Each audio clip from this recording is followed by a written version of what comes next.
You know that feeling when you drive somewhere using GPS? Like maybe to a new restaurant or a friend's Mm. new place. Oh, yeah, totally. You get there perfectly fine, right? Not a single wrong turn. But if someone asked you to drive back there the very next day without your phone, you'd be completely lost. You'd have no idea where you are. Exactly. You outsourced the navigation, and because of that, you essentially outsourced your spatial awareness. You didn't learn the route, the machine just fed you instructions. Right, and taking that driving analogy a step further, the real danger isn't just that you don't know that specific route. Okay. It's that over a long enough timeline of never navigating for yourself, you actually lose the underlying skill of reading the road signs or anticipating traffic patterns and, just orienting yourself in space. Right, you forget how to navigate entirely, which, for driving to a restaurant, maybe we just accept that trade-off. Sure. But today we are looking at what happens when that exact same dynamic takes over our professional lives, specifically our leadership and management skills. Yeah, this is a huge issue right now. It really is. So today's deep dive is built around a really fascinating paper by Dr. Jonathan H. Westover. It's titled, When Human Judgment Must Lead: Strategic Boundaries for AI in Management. It's such a great read. It's so good.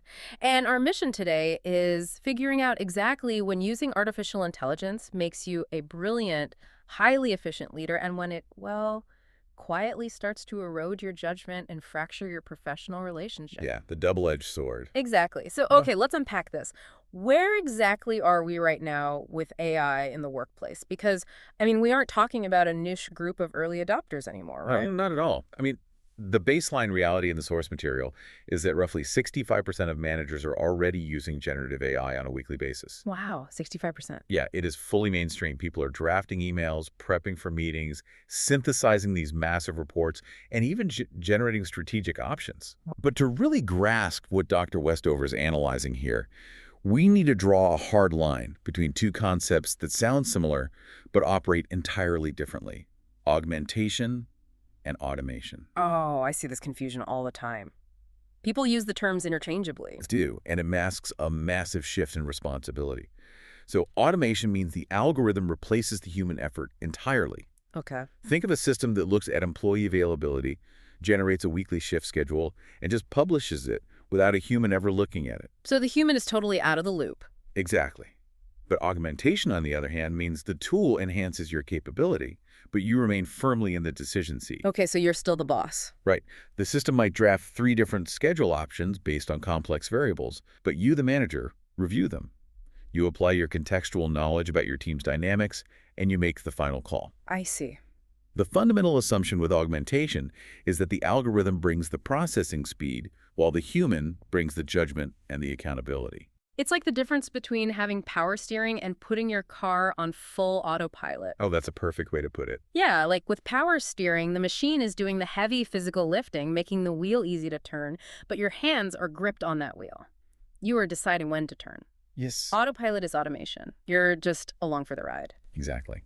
And the central tension of Westover's research is that the line between power steering and autopilot is highly unstable. Because the tools are just so incredibly helpful. Right. And because managers are universally pressed for time, there's this immense gravitational pull to use them for absolutely everything. And that inevitably leads to a phenomenon the paper calls drift. Drift, like gradually drifting out of your lane because you're distracted. That is the exact mechanism, yeah. Drift happens when a process that was explicitly designed to be AI-assisted slowly morphs into full automation, simply through human disengagement. How does that actually look in practice, though? Well, picture a busy manager who starts by carefully reviewing every single line of an AI-generated performance report. They are actively augmenting their work. Right, they're paying close attention. But the tool is pretty good. It rarely makes glaring factual errors. So the next week, the manager skims it a bit faster. Uh-oh. Yeah. A month later, they are basically glancing at the title and hitting approve. They haven't officially delegated the task to automation, but by incrementally disengaging their critical thinking, they have essentially erased their own oversight. Man, if you are listening right now and you've hit approve on an autocomplete email today or accepted a Grammarly rewrite without actually reading the whole sentence, that is a micro version of drift. 100%. It happens to all of us. But let me push back on this a bit because the source mentions controlled studies showing a 30 to 40% productivity improvement for knowledge workers using AI. It's a massive gain. That is massive. If we are churning out work that much faster and clearing our plates of all this administrative burden, isn't that a massive net positive for a company, even if a manager drifts a little bit on the details? Well, the efficiency gains are absolutely undeniable, which is why companies are rushing to implement this. But the research points to the hidden costs of that unbridled efficiency. Specifically, a dynamic called the quality consistency problem. Okay, what is that? The reality is that generative AI reliably produces acceptable work. It's incredibly good at not being terrible, but it rarely produces truly exceptional paradigm-shifting work. Because it's just operating on averages. Right, it fundamentally operates on patterns and historical averages.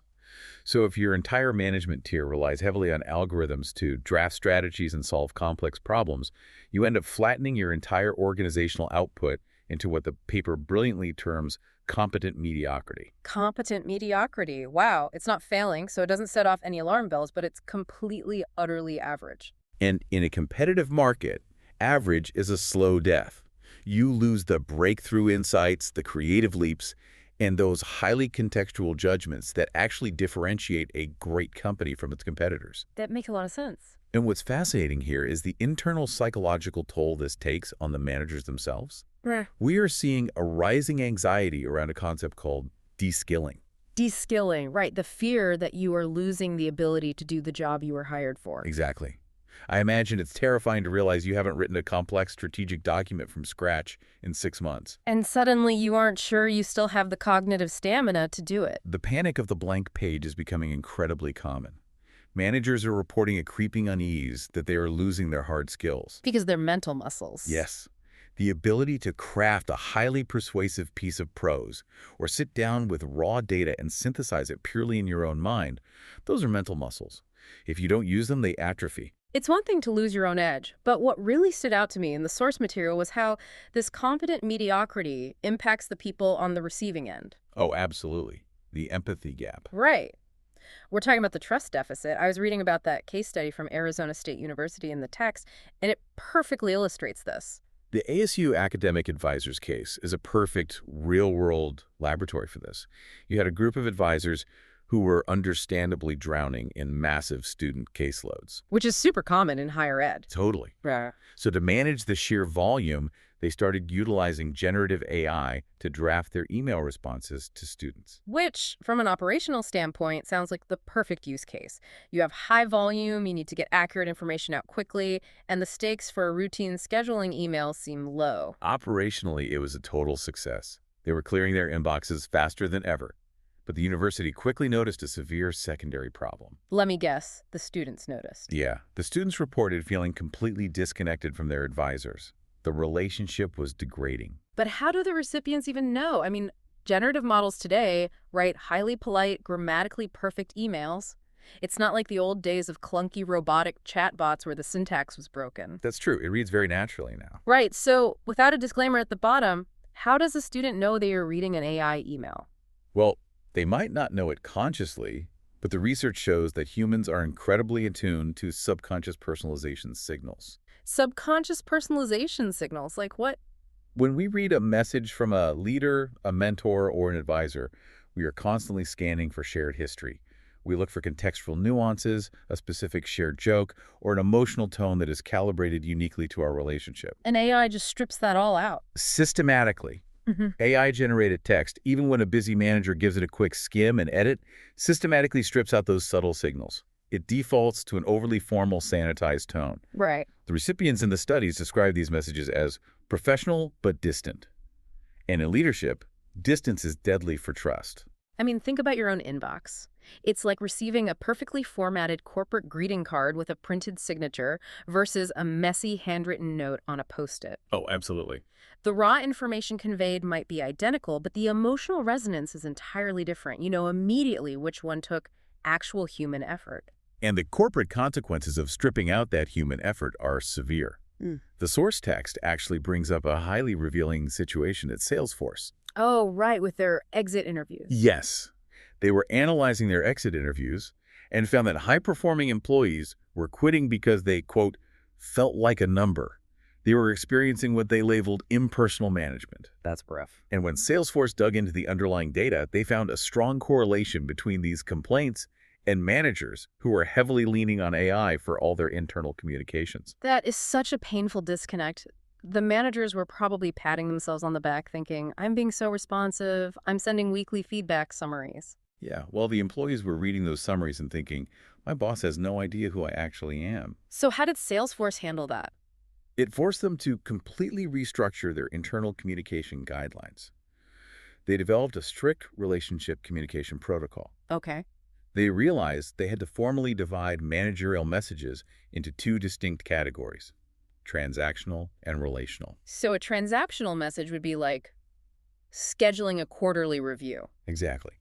Scheduling, asking for a routine status update on a project, for those using an algorithm to draft it, is actively welcome to save time. But relational is different. Completely different. If it's a relational message delivering nuanced performance feedback, recognizing a specific achievement, or discussing career trajectory, it must be 100% human-generated. Wow.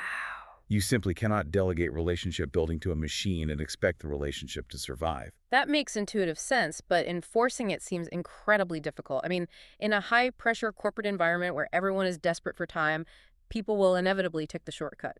They will, which is why some organizations have to draw hard lines in the sand. Here's where it gets really interesting, because the Cleveland Clinic's approach really stood out to me as a brilliant way to map this out. The Cleveland Clinic framework is one of the most robust examples in the paper of what Westover calls domain mapping, Right. They operate in a high-stakes medical environment. where efficiency saves lives, but a lack of empathy destroys trust. Exactly. So they instituted an emotional load disqualifier. I found that concept fascinating. It really is. They basically said, look, if an algorithm can help optimize our surgical scheduling and route patient intake forms faster, we fully embrace it. Sure, do the paperwork. But if a task carries a high emotional load, like delivering a serious medical diagnosis, discussing end-of-life care options, or even addressing a family's complex concerns, the tool is strictly prohibited. You cannot use it to draft those communications. Right. You can't use it to guide those delicate conversations. The sheer presence of emotional weight automatically disqualifies the algorithm. It serves as a hard guardrail to guarantee that the most vulnerable moments in the patient journey remain entirely human interactions. And Microsoft has taken a similar, though maybe more structured approach for their management ranks, right? Yeah, they utilize a red, yellow, green deployment system based on how information-intensive versus relationship-sensitive a task is. The green zone seems pretty obvious. High information, low sensitivity. Correct. Green means AI use is actively encouraged. This covers market analysis, synthesizing competitor intelligence, or generating baseline reports on operational metrics. It's about crunching data. Okay, and then you have the yellow zone. Right, where the tool is permitted, but only with strict human review guardrails. This includes drafting project timelines or conducting initial candidate screening for an open role. You can use the algorithm to surface insights, but you must independently verify them. And the red zone. Red is strictly prohibited human-only territory. Final hiring decisions, performance evaluation ratings, team restructuring communications. Wow. Microsoft learned through their early internal pilots that allowing AI to influence these highly sensitive, deeply personal areas immediately fractured trust within teams. I appreciate the clarity of a red, yellow, green system, but honestly, that yellow zone seems like a huge psychological trap. How so? Well, if I am a busy manager and I am permitted to use AI for initial candidate screening, I am going to lean on it hard. Establishing the rule is great, but human nature is fundamentally lazy. You're not wrong. So how do you actually enforce cognitive engagement in that yellow zone so managers don't just fall back into the drift we talked about earlier? That is the million-dollar question for modern organizational design, and it requires battling a deeply ingrained cognitive flaw called automation bias. Automation bias, meaning we just default to trusting the machine. Essentially, yes. Decades of research show that when humans are tasked with reviewing algorithmic recommendations, we tend to accept them uncritically, especially if we are under time pressure or if the system has been generally accurate in the past. We like to believe we are applying critical oversight, but we really aren't. Right, our brains are heavily biased toward trusting the machine's output as the default truth. It's like doing a complex math problem. If you try to solve it on a blank piece of paper, you really have to engage your working memory and logic. Yes. But if someone hands you a calculator that already has the answer 42, blinking on the screen, and asks you to just verify if it's correct, it is incredibly difficult to spot a subtle error. That's so true. You look at the inputs, you look at 42, and your brain just goes, yeah, that seems about right. You want to use the calculator to check your own independent work, not let the calculator solve it from scratch while you just nod along. That is a brilliant way to frame it. Yeah. And because sheer willpower isn't enough to fight automation bias, organizations are realizing they have to implement what the paper calls structural forcing mechanisms. So basically forcing you to do the math. Exactly. They have to physically design the workflow so that passive, nod-along review is literally impossible. I was reading about BlackRock's approach to this in the financial sector, and it is intense. Oh, the parallel path protocol. Yes. For their portfolio managers who are making massive investment decisions, they instituted this rule. If a manager wants to use AI to analyze a specific market opportunity, they are mandatorily required to simultaneously write their own independent analysis without any assistance from the tool. They have to build their own thesis first. Right. And honestly, that sounds like double the work. I can imagine highly paid portfolio managers pushing back hard on that, arguing that it defeats the whole purpose of having an efficiency tool. It absolutely introduces friction, and it is more work up front.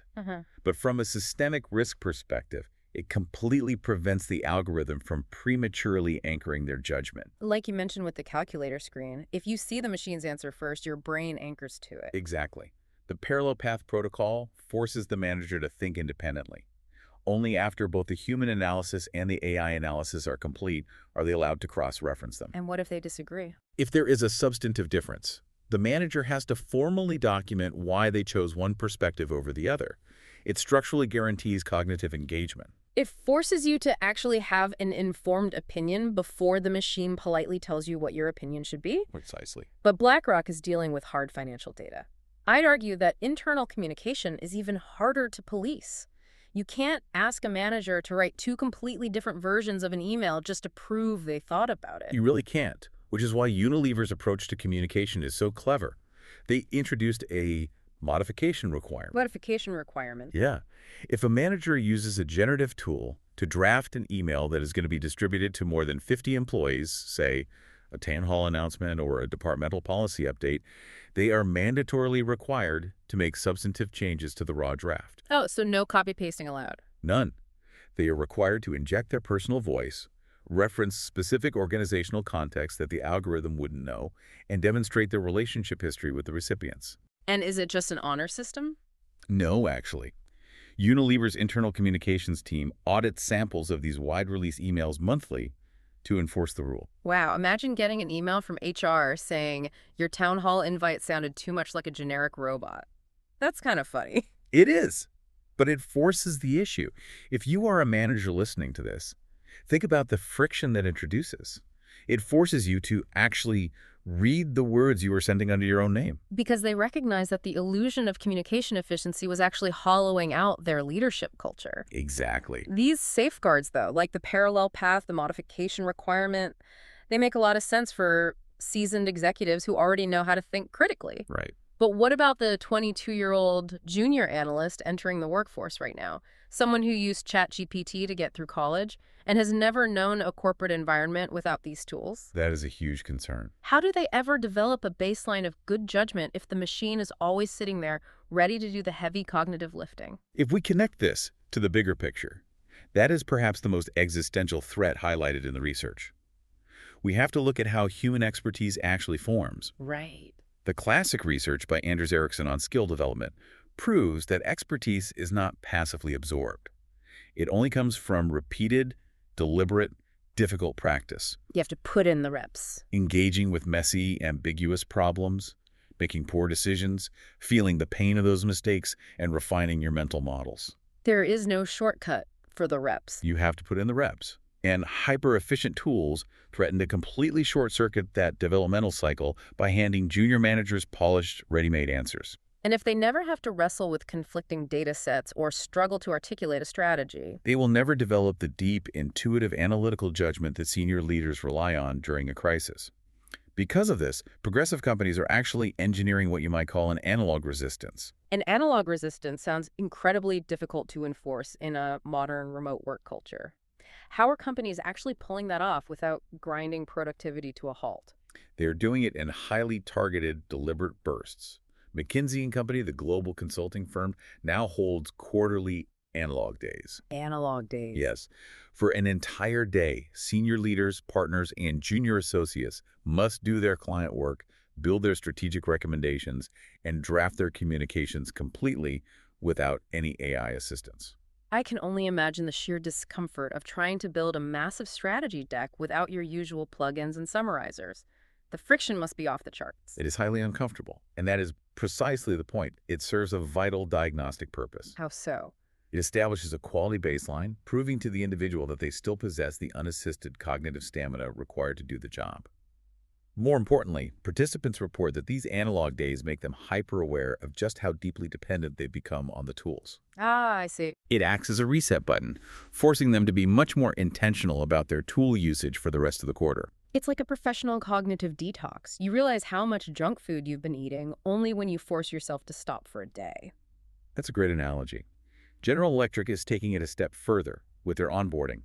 They run an AI judgment practicum specifically for their newly promoted managers. Notice the phrasing there. It's not a technical practicum on how to use the software.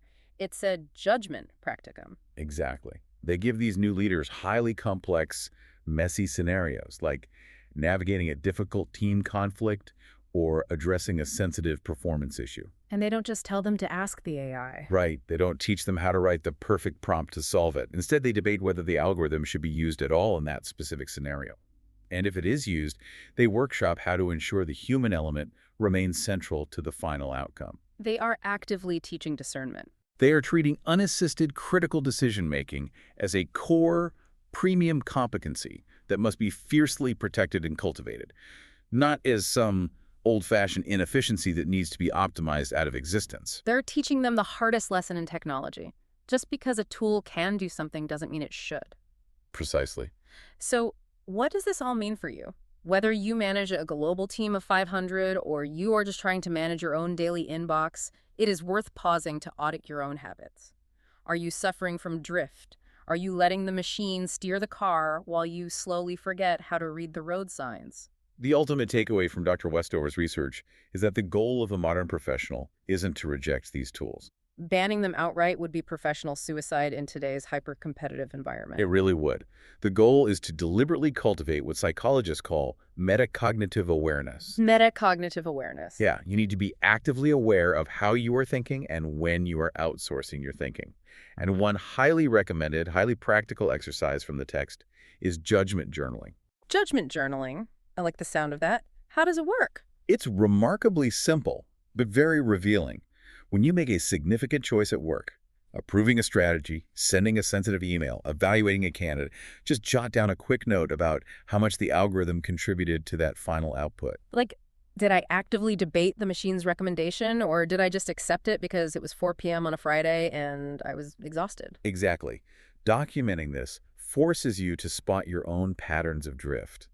The true test of modern leadership isn't going to be your prompt engineering skills. Right. It's having the wisdom to know exactly when to engage the algorithm for scale and exactly when to set the tool aside for the sake of trust. Which brings up a fascinating thought to leave you with today. We are rapidly approaching a baseline reality where every single company and every single manager will have access to the exact same, perfectly optimized, instantaneous algorithmic outputs. Everyone gets the same baseline. Right.